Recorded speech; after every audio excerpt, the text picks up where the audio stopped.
하나님께 죄를 짓지 않고 살아야겠다고 마음을 먹고 사람을 대하고 하지만 집에 와서 하루를 정리해보면 죄를 짓는 순간이 너무 많은 것 같아요. 그럼에도 불구하고 저를 사랑해 주시고 저를 사용해 주시는 하나님께 이 시간 같이 찬양했으면 좋겠습니다.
나를 읽고 삼으신 주 크신 능력 주시어 언제든지 주 뜻대로 사용하여 주소서.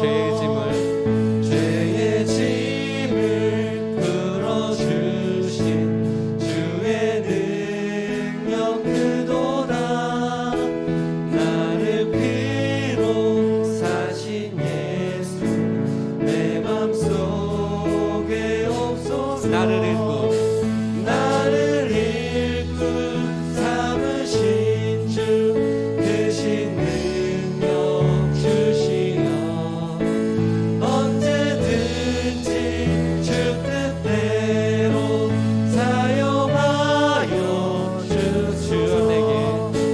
주여 내게 성령으로 충만하게 채우사 생명수가 강물처럼 흐르게 하옵소서. 나를 읽고 삼으신 주 크신 능력 주시어 언제든지 주 뜻대로 사용하여 주여 내게 성령으로 충만하게 채우사 생명수가 강물처럼 흐르게 하옵소서. 나를 읽고 삼으신 주 크신 능력 주시어 언제든지 주 뜻대로 우리 시간 믿음으로 결단하며 찬양합시다. 나를 읽고 삼으신 주 크신 능력 주시고 언제든지 주 뜻대로 사용하여 주소서. 나를 읽고 삼으신 주 크신 능력 주시어 언제든지 주 뜻대로 사용하여 주소서. 이 땅의 황무함을 보소서. 하늘의 하나님 긍휼을 베푸시는 주여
하소서.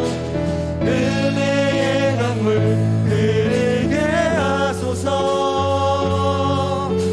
성령의 바람 이제 불어와. 오 주의 영광 가득한 새날 주소서. 오 주님 나라 이 땅에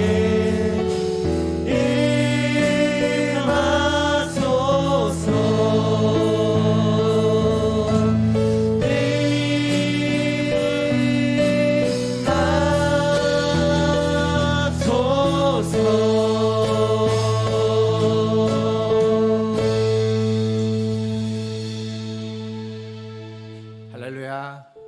오늘 또 주님의 은혜 가운데 주의 전에 나와 하나님을 예배할 수 있게 하나님께서 인도해 주셔서 감사합니다. 그리고 우리 예배 가운데 하나님이 만나시고 하나님께 은혜 받으시고 또 하나님께 영광 돌리는 이 시간 되기를 바라겠습니다. 오늘도 그러한 심령으로 하나님을 예배하겠습니다. 다 함께 일어나셔서 주일 일부 예배를 찬양하며 드리겠습니다.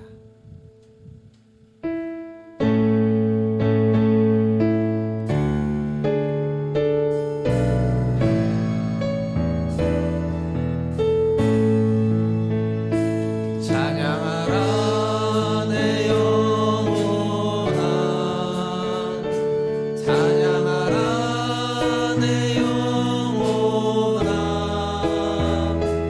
온 마음과 정성 다하여 주 찬양하라. 경배하라 내 영혼아, 경배하라 내 영혼아. 온 마음과 정성 다하여 주 경배하라.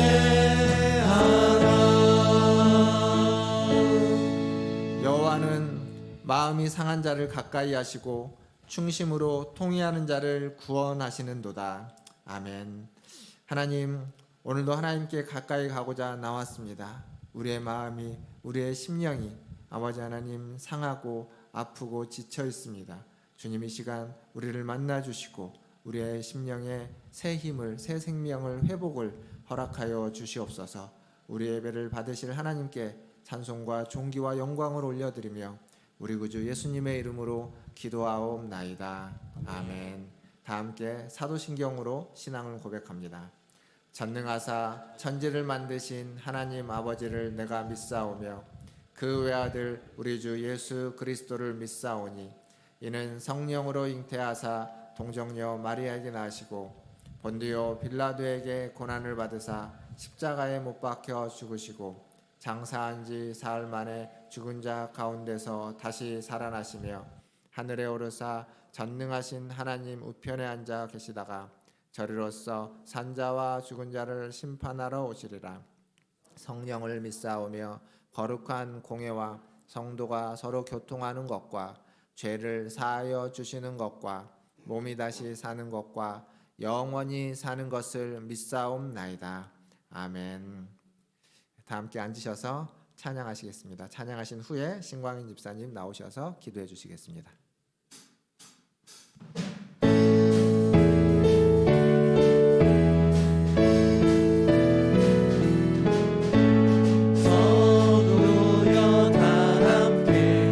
할렐루야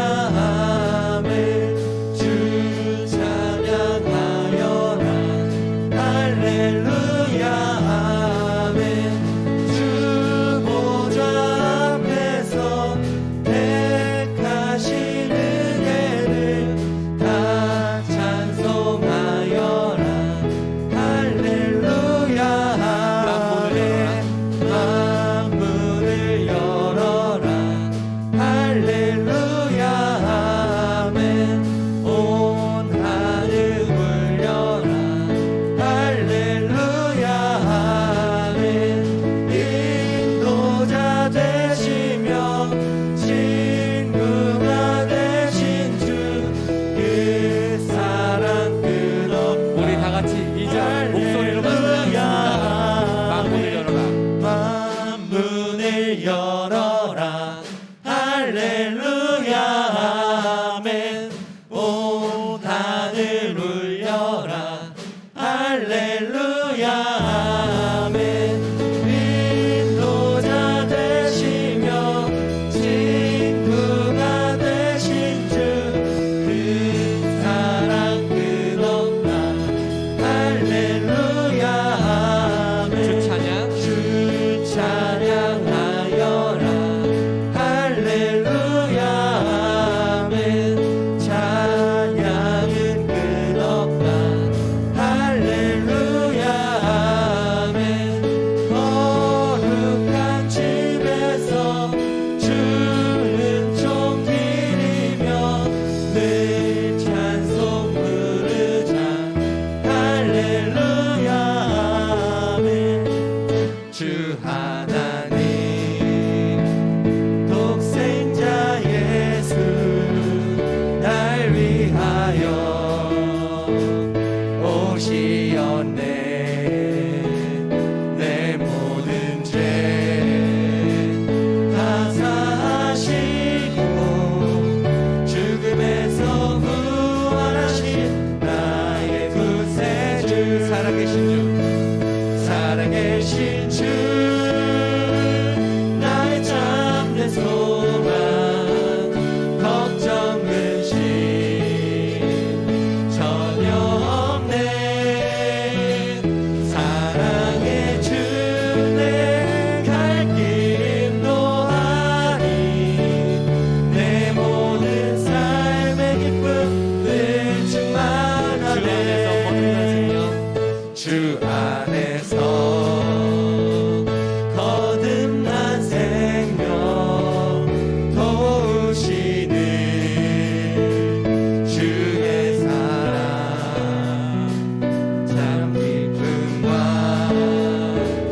확신 가지고 예수님의 도우심을 살아계신 믿으며 주님 힘차게 찬양합시다. 살아계신 주 나의 참된 소망 걱정 근심 전혀 없네 사랑의 주 내 갈 길 인도하니 내 모든 삶의 기쁨 늘 충만하네 그 언젠가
기도드리겠습니다.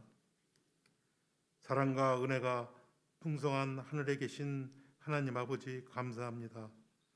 작년 한 해 동안도 코로나 가운데에서도 저희들을 건강을 지켜주시고 주 안에서 승리하게 하심을 감사드립니다.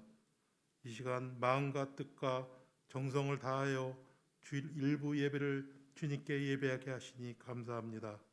주여 이 자리에 임재하셔서 저희들 연약한 믿음을 새롭게 하여 주시옵소서. 주님을 믿는다 하면서도 믿음으로 살지 못하고 이 세상 살아가면서 알고 지은 죄 모르고 지은 죄 회개하오니 저희들의 심령을 깨끗하게 씻어주셔서 주님께서 받으시기에 합당한 예배 되게 하옵소서. 사랑의 주님, 전 세계가 변이 코로나 바이러스 때문에 불안에 떨고 있습니다.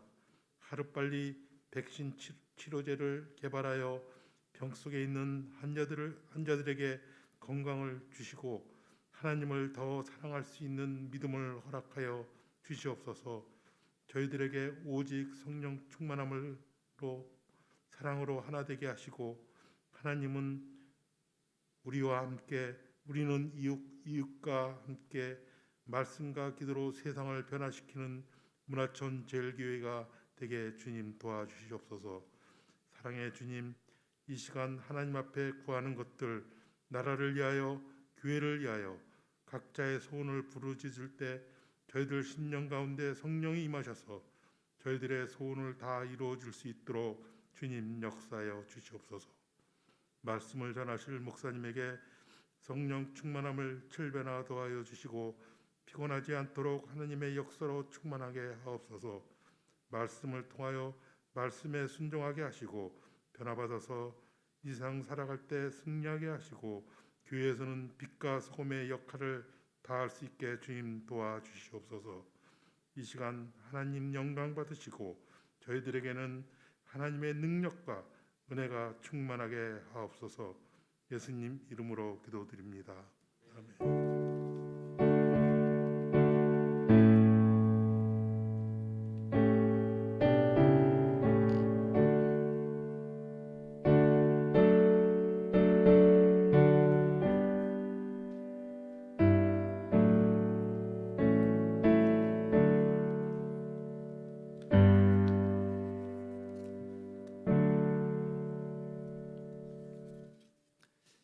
교회 소식 전해드리겠습니다.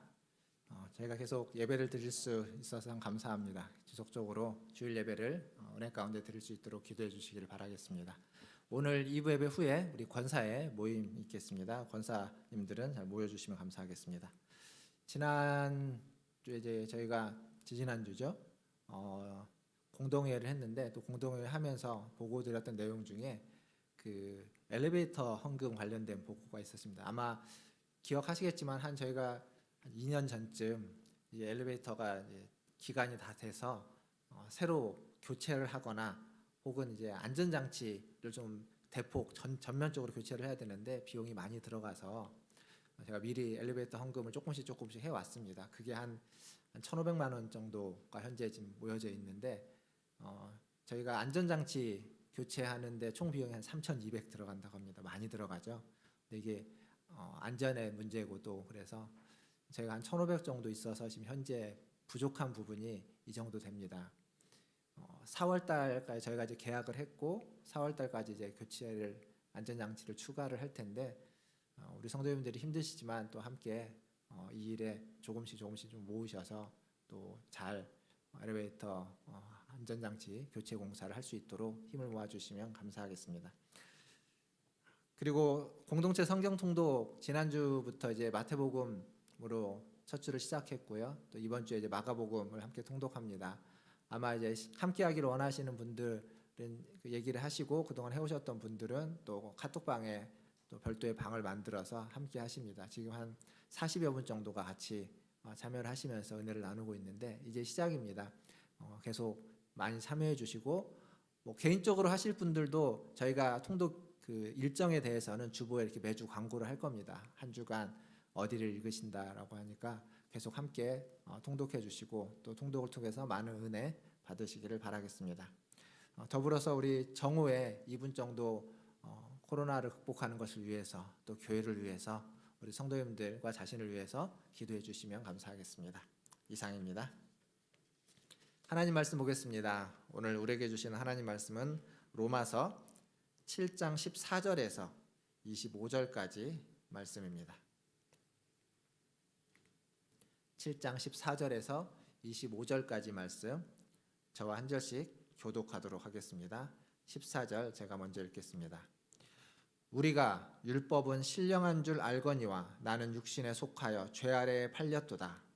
내가 행하는 것을 내가 알지 못하노니 곧 내가 원하는 것은 행하지 아니하고 도리어 미워하는 것을 행함이라. 만일 내가 원하지 아니하는 그것을 행하면 내가 이로써 율법이 선한 것을 시인하노니 이제 그것을 행하는 자가 내가 아니요 내 속에 거하는 죄니라. 내 속 곧 내 육신에 선한 것이 거하지 아니하는 줄을 아노니 원함은 내게 있으나 선을 행하는 것은 없노라. 내가 원하는 바 선을 행하지 아니하고 도리어 원하지 아니하는 바 악을 행하는도다. 만일 내가 원하지 아니하는 그것을 하면 이를 행하는 자는 내가 아니요 내 속에 거하는 죄니라. 그러므로 내가 한 법을 깨달았노니 곧 선을 행하기 원하는 나에게 악이 함께 있는 것이로다. 내 속사람으로는 하나님의 법을 즐거워하되 내 지체 속에서 한 다른 법이 내 마음의 법과 싸워 내 지체 속에 있는 죄의 법으로 나를 사로잡는 것을 보는도다. 오호라, 나는 곤고한 사람이로다. 이 사망의 몸에서 누가 나를 건져내랴. 우리 주 예수 그리스도로 말미암아 하나님께 감사하리로다. 그런즉 내 자신이 마음으로는 하나님의 법을 육신으로는 죄의 법을 섬기노라. 아멘. 우리 좌우에 계신 분들, 앞뒤에 계신 분들 한번 보시면서 인사하겠습니다. 사랑합니다. 축복합니다. 몇 년 전에 청주에서 한 경찰관이 여러 가지 협찬 명목으로 금품 수수를 해서 파면을 당한 적이 있습니다. 근데 이게 굉장히 좀 이슈가 된 사건이 됐는데 그 이유는 뭐냐면 바로 그 전해, 그 전년도에 이 같은 경찰관이 청렴왕상을 받았습니다. 왜 그걸 받았냐면 한 10여 년 이상 동안 이렇게 어르신들에게, 노인들에게 그 앞에 찾아가서 그들에게 무료로 품바 공연을 하셨던 분입니다. 그래서 어르신들을 즐겁게 하고 그걸 아주 잘했다고 해서 청렴왕상을 받았는데 그 다음에 금품수수로 들통이 나서 파면을 당했습니다. 이런 이야기를 들으면 우리가 그 경찰관을 떠올리면 저 사람한테 우리가 속았구나 라고 생각하기 쉽습니다. 원래 나쁜 사람인데 우리가 그동안 속았구나. 그 청렴상은 속아서 준 상이구나 라고 생각하게 됩니다. 여러분도 그렇게 생각하십니까? 사실 이 사람, 이 경찰관의 진짜 모습은 어떤 모습일까요? 금품수수를 한 범죄자의 모습일까요? 아니면 어른들에게 봉사를 했던 청렴한 사람의 모습일까요? 그 두 모습이 그 사람 안에 있는 모습입니다. 즉 사람은 어느 한 면이 그 사람의 전부를 대변하지 않습니다. 사람은 굉장히 복잡합니다. 어떤 사람은 법 없이도 산다고 이야기하지만 밖에서는 법 없이 사는 사람이 집에 오면 자신이 법인 사람도 있습니다. 또 집에서는, 가정에서는 천사 같지만 밖에서는 악마 같은 삶을 살아가는 사람도 있습니다.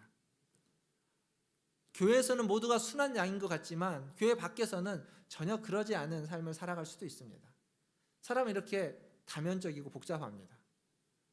저라고 예외가 아닐 겁니다. 제가 여러분들에게는 어떻게 보일지 모르겠지만 여러분들이 보는 저의 모습과 여기 저희 아내가 있지만 저희 아내나 저희 아이들이 보는 저의 모습은 또 다를 겁니다. 그러니까 우리는 그렇습니다. 우리는 모두가 다 복잡한 사람이고 어느 한 면으로 그냥 쉽게 단정 지을 수 없는 그러한 존재들입니다. 이걸 좀 과격하게 좀 표현해 보면 우리 모두는 다 이중적인 사람입니다. 우리는 다 이중성이 있습니다. 사실 로마서 7장은 굉장히 로마서 중에도 굉장히 복잡하고 난해한 구절이라고 말합니다. 왜냐하면 이 사람의 이중성을 바울이 지금 설명하고 있기 때문에 그렇습니다. 이중적인 모습은 쉽게 이해되지 않습니다.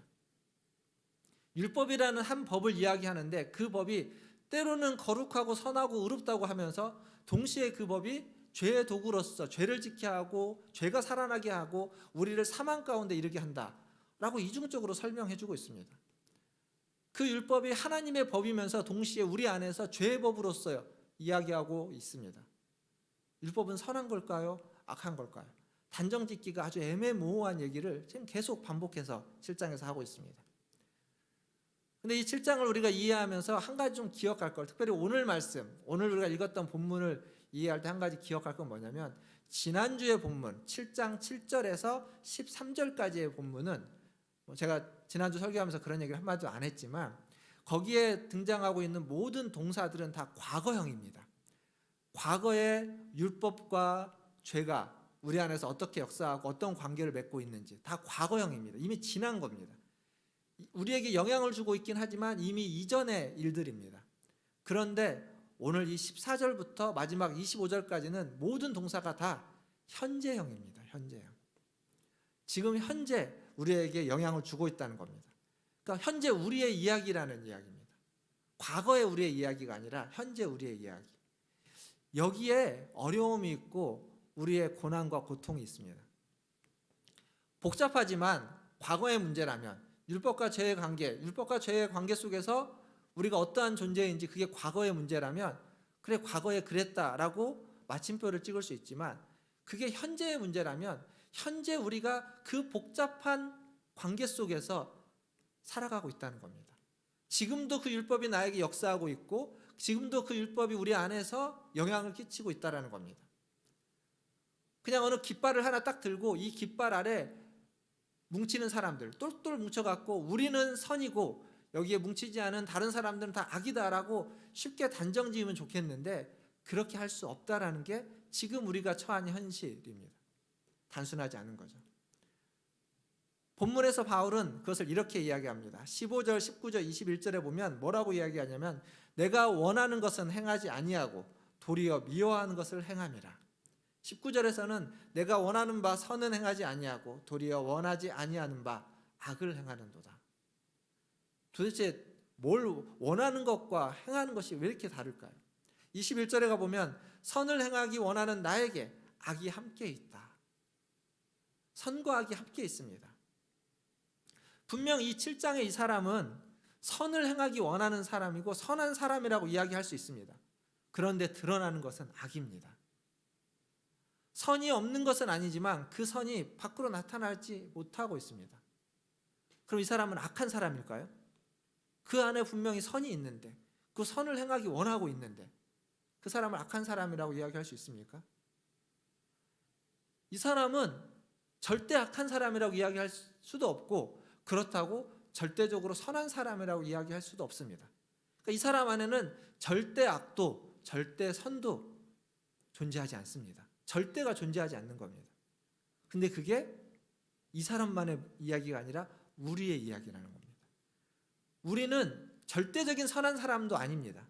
그렇다고 우리가 절대적으로 악한 사람, 악의 화신도 아닙니다.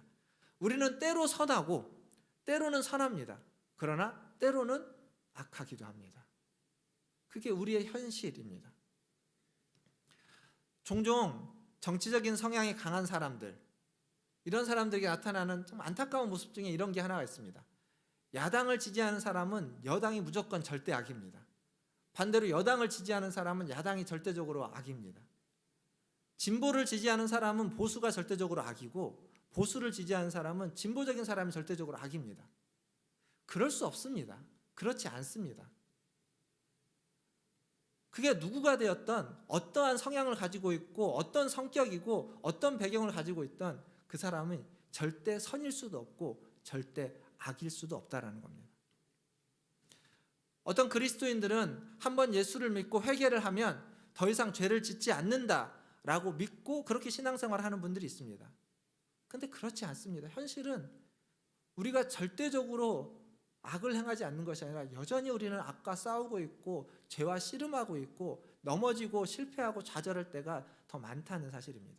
오늘 찬양인도 해주신 우리 김기수 집사님이 앞에서 맨 처음에 찬양을 시작하기 전에 여러분과 나눴던 한 주간 어떻게 지내셨는지, 의롭고 선하게 살기를 원했지만 하루를 돌아보면 죄를 얼마나 많이 지었는지를 회개하고 반성하게 되는 겁니다. 그게 우리의 모습입니다. 우리 속에 거하는 죄가 우리를 속여서 자꾸 그 죄에 넘어지게 만드는 거죠. 우리 안에 있는 옛 자아가 우리를 육신 가운데로 끌고 가서 그 육신의 법을 따르게 만드는 겁니다. 여기서 가장 큰 문제는 우리가 그것을 종종 모르고 지나간다는 거죠.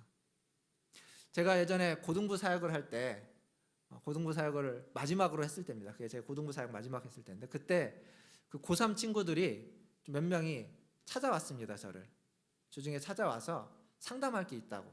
한 여름쯤 된 것 같은데, 그래서 뭐 만나서 무슨 얘기인가 들어보니까 그 고3 중에 그들하고 굉장히 친한 다른 친구가 한 명이 있는데, 그 친구에 대한 이야기입니다. 그 친구가 너무 무섭답니다. 뜬금없이 무섭다는 거죠. 왜 무서운가? 그 친구가 굉장히 키도 크고 뭐 신앙도 좋고 열심이고 다른 사람들에게 굉장히 이렇게 관계도 좋고 아주 모범이 되며 다른 사람이 다 존경하는 친구였습니다. 그런데 그 친구가 갑자기 무섭다는 겁니다. 자초지종을 들어보니까 그 친구가 했던 많은 이야기들이 있는데, 방학 중에 어딜 여행을 갔다 오고 외국도 갔다 오고 뭐 특목고를 가려고 했다가 뭐 여의치 않아서 안 가고 뭐 이런저런 여러 가지 이야기를 했던 것들이 있는데, 그게 다 거짓말이라는 겁니다. 걔네가 직접 확인한 본 바에 의하면 걔 이름과 걔가 다니는 학교와 반 외에는 아무것도 진짜인지 모르겠다고. 그래서 너무 무섭다고. 자기네가 그렇게 믿어왔던 친구가, 그렇게 신뢰하고 믿고 가까웠던 친구가 다 거짓말이라는 겁니다. 그래서 그걸 어떻게 확인했냐라고 하니까 친구들끼리 우연히 무슨 얘기가 나왔는데 걔가 어디를 갔다. 근데 그때 여기 있었다고 했는데 서로 다른 겁니다. 들은 얘기가. 그리고 이제 그걸 본인한테도 확인을 했는데 또 본인의 말이 좀 또 이상하고, 그러다가 그 친구가 자기가 무슨 이렇게 좀 정서적으로 불안하고 그래서 병원을 다닌다고, 정신과 병원을 다닌다고 했는데, 그 병원에 연락을 해보니까 그 병원에서는 그런 정보를 알려줄 수가 없죠. 그래서 확인이 안 되는 겁니다. 그래서 그 병원 너 갈 때 같이 가자라고 하니까 절대 같이 안 가고 막 이런 얘기를 쭉 하는 겁니다. 이렇게 들어보니까 이거 어떻게 해야 되지? 고민이 많이 되더라고요. 근데 이제 고민이 아주 쉽게 해결이 됐습니다. 왜 쉽게 해결이 됐냐면, 걔네들이 저한테 상담을 하고 돌아가고 얼마 안 있어서 몇 시간이 채 안 돼서 그 친구한테 전화가 왔습니다. 목사님, 상담할 게 있습니다. 그래서 그래, 뭐 언제 와라 라고 해서 만났습니다. 그 친구가 뭐라고 얘기하냐면, 와가지고 목사님, 친구들이 자기를 오해한다고, 자기를 오해해서 이러하다고 막 얘기를 하는 겁니다. 근데 이제 먼저 걔네들이 왔다 간 걸 얘는 모르죠. 제가 이제 들었던 얘기가 있으니까 들어서 쭉 듣고 있는데, 자기가 친구들이 오해해서 너무 마음이 아프고, 사실 자기가 정신과를 다니긴 하는데 친구들이 너무 자기를 좀 오해해가지고 친구들과 좋은 관계를 맺고 싶은데 이거 어떻게 하면 좋겠냐고 막 얘기를 쭉 하는데, 저는요 영화를 봐도 영화의 스토리를 다 알고 보면 영화를 더 집중해서 볼 수 있어서 스토리를 알고 보는 걸 되게 좋아합니다. 근데 이 친구에 대한 스토리를 일단 들었잖아요. 스토리를 듣고 나서 이 친구를 보니까 이 친구가 지금 하고 있는 얘기 중에 뭐가 진실에 가깝고 뭐가 거짓인지를 알 수 있습니다. 그게 느껴지더라고요. 근데 거짓이 훨씬 많습니다. 제가 느끼기에. 그 중에 하나가 뭐였냐면, 분명히 친구들한테는 정신과를 갈 때 송파 쪽에 있는, 강남 쪽에 있는 어느 정신과라고 이야기를 했는데, 저한테는 이쪽 가련동에 있는 어느 정신과, 제가 거기에 정신과가 있는 거 압니다. 다니는 길이었으니까 거기를 다닌다고 하더라고요. 언제 간다고. 그래서 그래, 그러면 목사님이랑 같이 가자라고 해서 약속을 잡았습니다.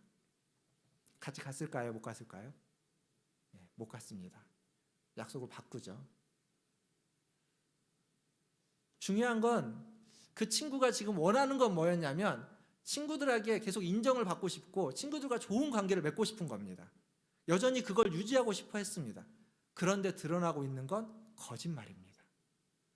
지금까지 거짓으로 그래 왔고, 지금 그 순간에도 진실을 털어놓고 용서를 구하고 관계를 새롭게 해야 되는데 거짓으로 그걸 계속 하려고 하고 있다는 걸 본인은 모르는 겁니다. 저는 알겠는데 얘기를 들으면 지금 꾸며내고 있다는 걸 그 순간에도 뭔가 꾸며내고 있다는 게 느껴지는데 본인은 모르는 겁니다. 이게 안타깝고 이게 아픈 겁니다. 이게 무서운 겁니다. 근데 그게 우리의 모습입니다. 분명 우리의 마음은 하나님의 법을 즐거워합니다. 하나님의 법을 섬기고자 합니다. 근데 우리 안에 또 다른 법이, 또 다른 힘과 또 다른 세력이 있습니다. 죄가 있는 거죠. 그 죄가 우리의 마음이 온전히 하나님께 가지 못하도록 합니다. 그렇다고 지금 우리가 그 죄의 법 아래서 우리의 모든 마음이 죄의 지배를 받지는 않습니다. 왜냐하면 우리 안에 하나님의 법이 있기 때문에. 끊임없이 그 안에서 영향을 끼치고 있고 끊임없이 그 안에서 우리와 싸우고 있는 겁니다. 하나님을 향해 가는 그 길에서 그 하나님의 법과 죄의 법이 갈등을 일으키고 하나님께 가지 못하도록 계속 막고 방해하고 있게 되는 거죠. 이 싸움은 외면할 수 있는 싸움이 아닙니다. 그냥 모른 척하고 눈 감고 넘어갈 수 있는 싸움이 아닙니다. 반드시 우리 안에서 하나님의 법과 죄의 법은 싸워서 어떤 결과물을 만들어냅니다. 때로는 우리가 승리하기도 하지만 때로는 우리가 실패하기도 하는 거죠. 끊임없이 그걸 반복하고 있습니다. 뒤로 물러나서 싸움을 그냥 강 건너 불구경하듯이 구경할 수만은 없는 싸움입니다. 뒤로 물러나면 반드시 지고 패배할 수밖에 없는 싸움, 사망의 열매를 맺을 수밖에 없는 싸움, 그게 바로 이 싸움입니다. 사랑하는 성도 여러분, 믿음으로 산다는 것은 그래서 이 싸움을 외면하지 않는 겁니다. 뒤로 물러나지 않는 것입니다. 히브리서 10장 38절에 보면 하나님이 그 싸움과 맞서 싸우라고 하는 겁니다.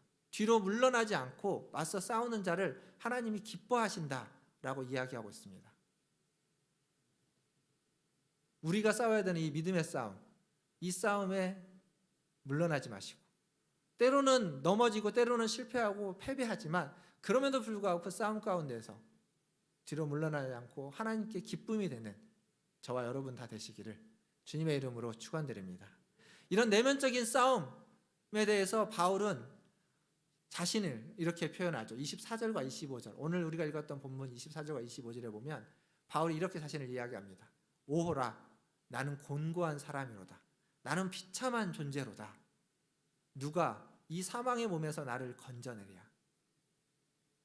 바울의 처절한 고백입니다. 그리고 25절에 가보면 우리 주 예수 그리스도로 말미암아 하나님께 감사하리로다.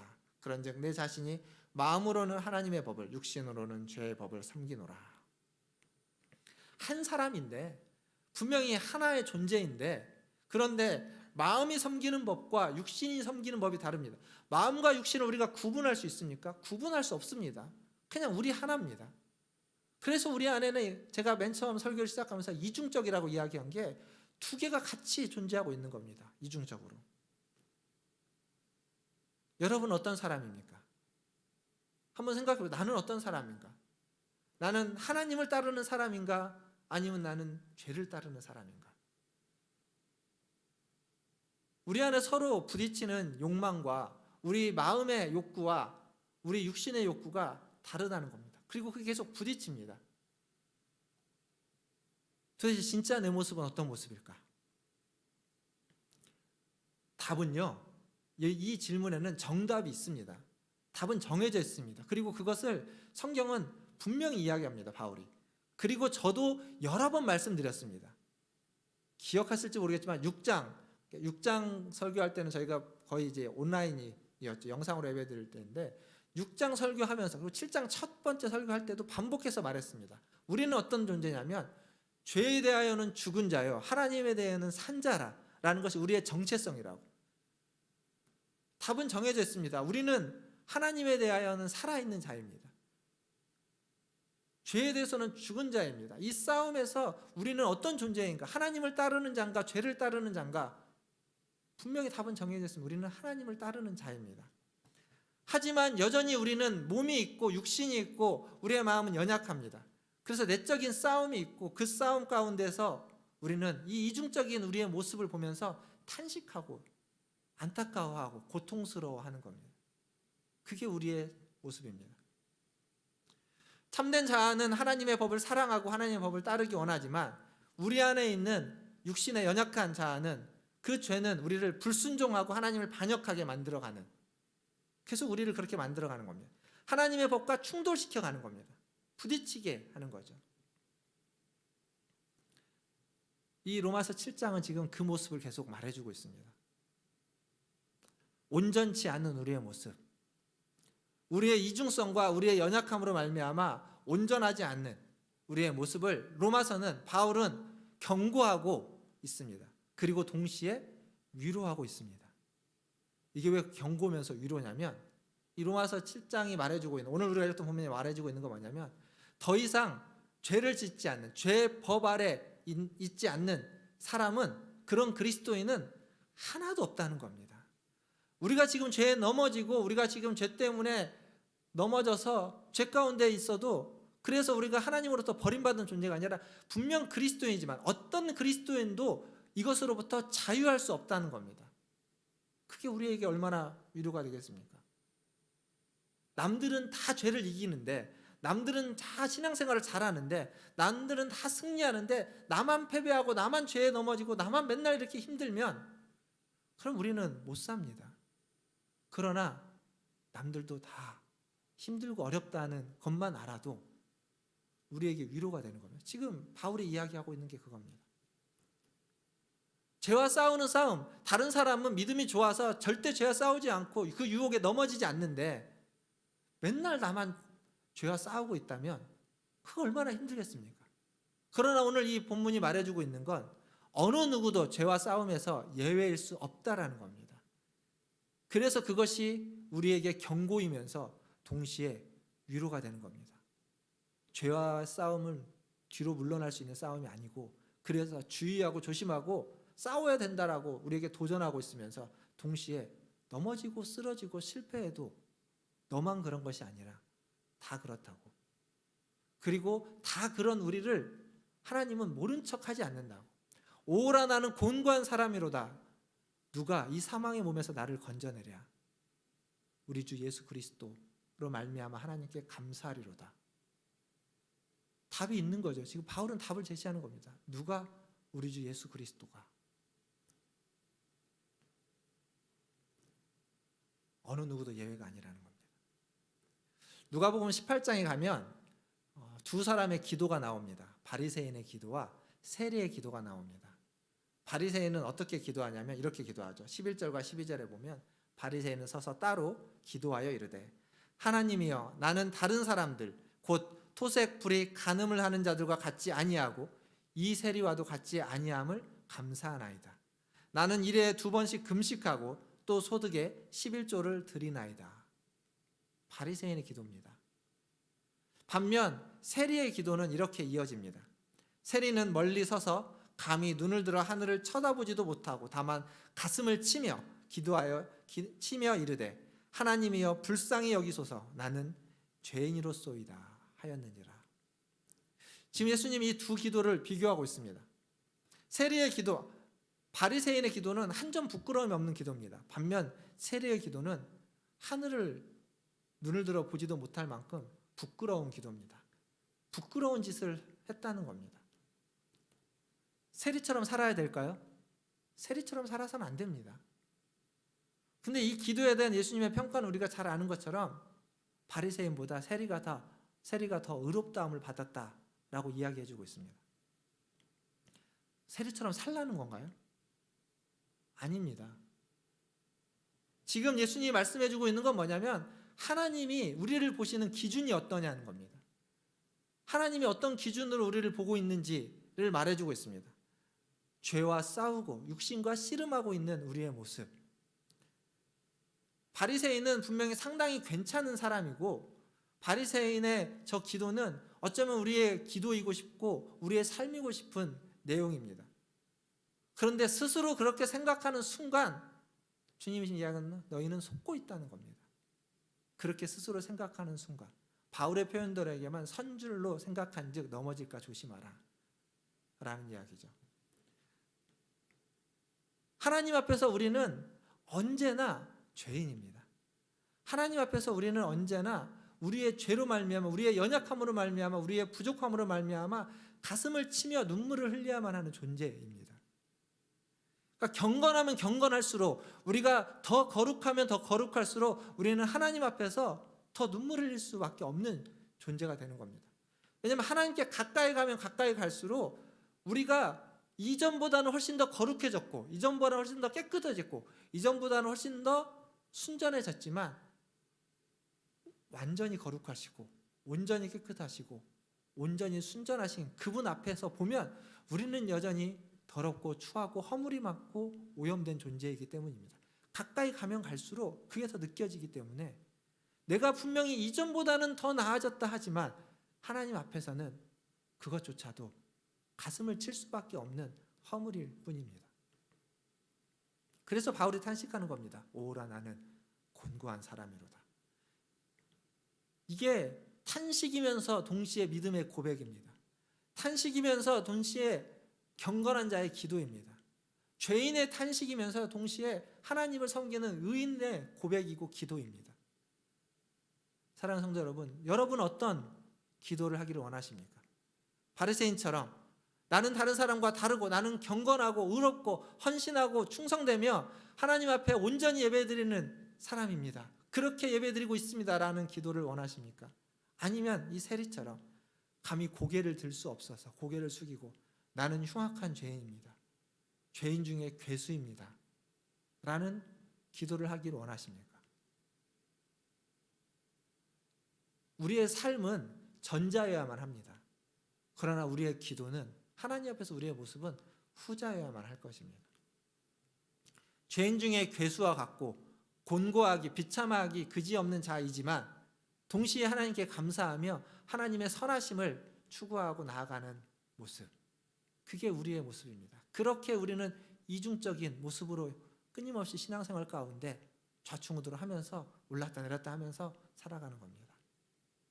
죄인 중에 괴수지만 동시에 하나님의 선을 추구하는, 하나님을 따르는, 하나님의 법을 지켜가는 하나님의 자녀가 되는 거죠. 말씀을 뵙겠습니다. 저희 가인구 장로님이 세운북스라는 출판사를 하고 있습니다. 좋은 책들을 많이 출간하고 있는데 작년에 출간했던 책 중에 제가 가지고 왔습니다. 개척 5년차입니다 라는 책이 있습니다.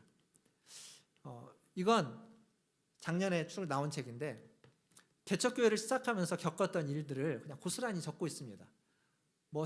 이분이 개척교회를 해서 5년 만에 성공을 했다. 성공 스토리가 아닙니다. 좌절하고 실패하고 넘어진 스토리. 그냥 살아가면서 그 시간 동안 그가 겪었던 이야기들을 고스란히 담고 있는 책입니다. 근데 그게 우리가 살아가면서 겪고 있는 일, 이분은 개척이었고 우리는 어떤 분은 사업이 될 것이고 어떤 분은 직장이 될 것이고 사회에서 하는 모든 우리의 일들과 별반 다르지 않는 이야기입니다. 근데 이 책을 앞에 프롤로그에서 이분이 이런 얘기를 합니다. 이 프롤로그에 있는 이 저자의 이야기를 제가 가지고 왔는데 좀 읽어보면, 광의적 의미에서 개척교회는 규모와 관련이 없다. 시대와 현장 그리고 방향과 관련해서 표본이 되고 생명을 붙잡으며 본질을 놓치지 않으려고 하는 모든 교회가 개척교회이다.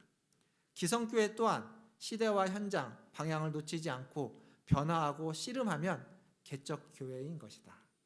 이렇게 이야기하고 있습니다. 코로나19라는 시대, 그리고 척박한 현장, 변화를 해야만 하고 그 변화 가운데 본질을 더 유지하고 지키기 위해서 씨름해야만 하는 이 상황, 그렇다면 그런 교회라면 모두가 다 개척교회입니다. 저는 우리 문화촌 제일교회가 그런 개척교회가 되면 좋겠습니다. 그리고 여기 있는 저와 여러분 우리 모두가 그런 마음으로, 개척교회 성도와 같은 마음으로 지금 이 시대 가운데 변화에 애쓰고 힘쓰면 좋겠습니다. 물론 교회의 역사가 있고 교회에 이렇게 번듯한 건물이 있고 성도들이 있는데 무슨 개척교회냐라고 말할 수도 있을 겁니다. 그러나 그것과 상관없이 이 시대의 이 척박한 현장 속에서, 환경 속에서 본질을 고민하고 생명을 추구하고 그리고 변화해야만 하는 현실 속에서 어떻게 변화할 것인지 고민하고 기도하는 것, 그게 개척교회의 신앙이고 개척교회 성도다운 신앙의 모습입니다. 근데 개척교회는 그냥 탄탄대로를 걸어가는 교회가 아니죠. 광야를 걸어가는 교회입니다. 광야라는 곳은 굉장히 오묘한 곳입니다. 하나님의 부르심을 따라 나온 길이 광야지만, 하나님의 인도하심을 따라 나온 길이 광야지만, 그 광야에서 육신을 따라 넘어지고 하나님을 배반하고 하나님을 떠나는 일들도 비일비재하게 발생하고 있는 곳이 광야입니다. 그래서 광야는 언제나 척박하고 언제나 막막하고 언제나 미래가 불투명합니다. 그러나 그래서 광야는 기대와 소망이 있고 하나님의 은혜가 있고 하나님의 인도하심을 받을 수 있는 곳이기도 합니다. 이 책에서 저자가 그런 말을 했습니다. 광야는 아무것도 없는 곳이지만 아무것도 없기 때문에 하나님만 계신 곳이다. 그래서 모든 것이 있는 곳이 광야다. 그렇게 또 적고 있습니다. 그렇습니다. 광야는 그런 곳입니다. 말씀을 맺으면서 오라 나는 곤고한 사람이로다 라는 이 바울의 고백, 광야의 삶을 살아가고 광야의 길을 걸어가면서 우리에게 사라져서는 안 되는 고백입니다. 여전히 우리는 우리 자신으로 인해서 힘들어하고 무너질 것입니다. 그때 우리가 할 수밖에 없는 고백입니다. 근데 그게 절망의 탄식이 아니라 그냥 절망의 나락 가운데 떨어져서 헤어나오지 못하는 사람의 고백이 아니라 그 절망 속에 있지만 그렇기에 하나님을 기대하고 누가 사망의 몸에서 나를 건져낼까라는 것에 답이 있지 않습니까? 우리 주 예수 그리스도로 말미암아서 거기에서 일어날 수 있다라는 기대와 소망이 있는 자리, 기대와 소망을 담고 있는 고백입니다.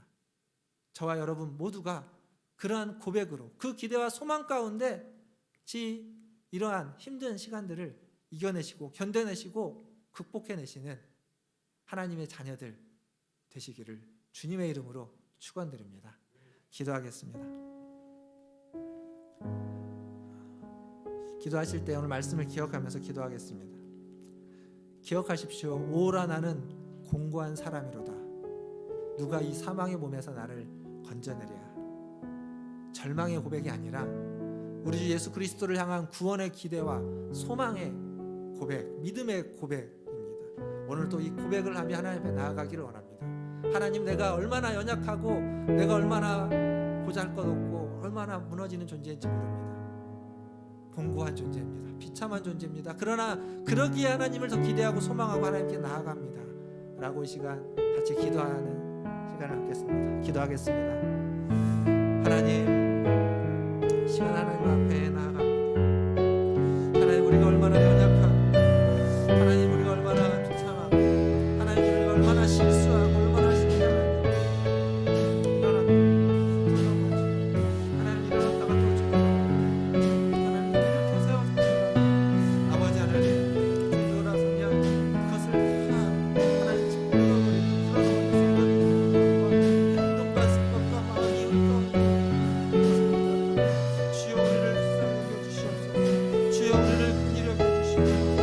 어떻게 하나님을 어떻게 하나님을 어떻게 하나님을 나가도 하나님을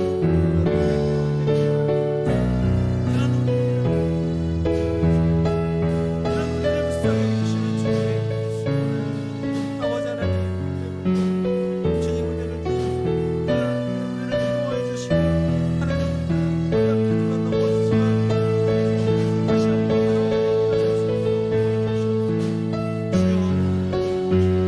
주여 주님의 영광이 하나님 주님의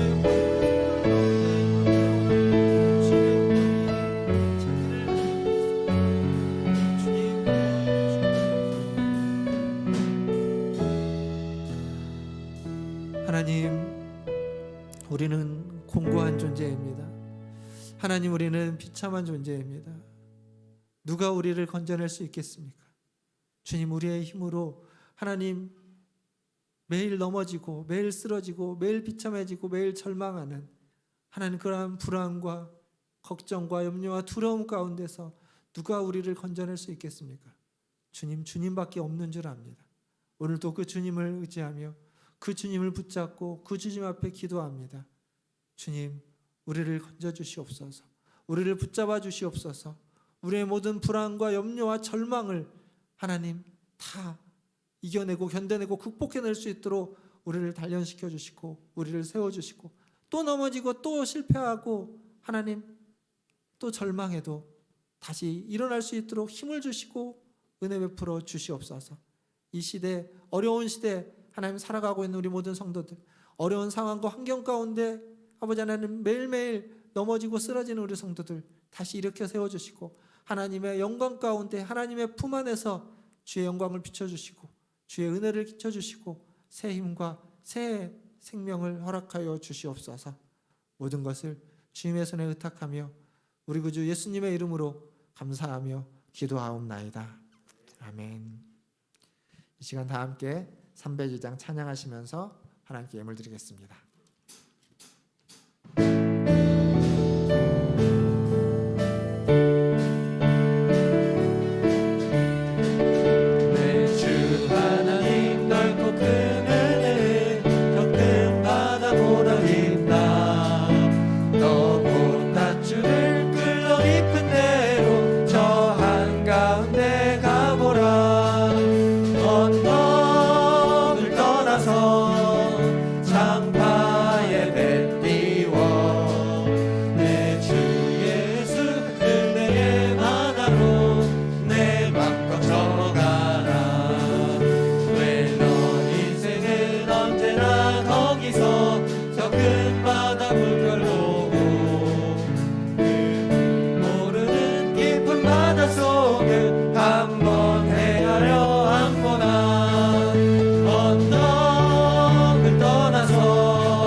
하나님이 주시는 그 은혜의 바다로 하나님 은혜의 강가로 날마다 나아가게 하시고 그 은혜 가운데서 살아가며 절망하고 탄식하고 아버지는 고난 가운데 있을 때에도 그 은혜가 우리를 두르고 그 은혜가 우리에게 힘을 주고 그 은혜로 말미암아 다시 한번 일어날 수 있도록 인도하여 주시옵소서.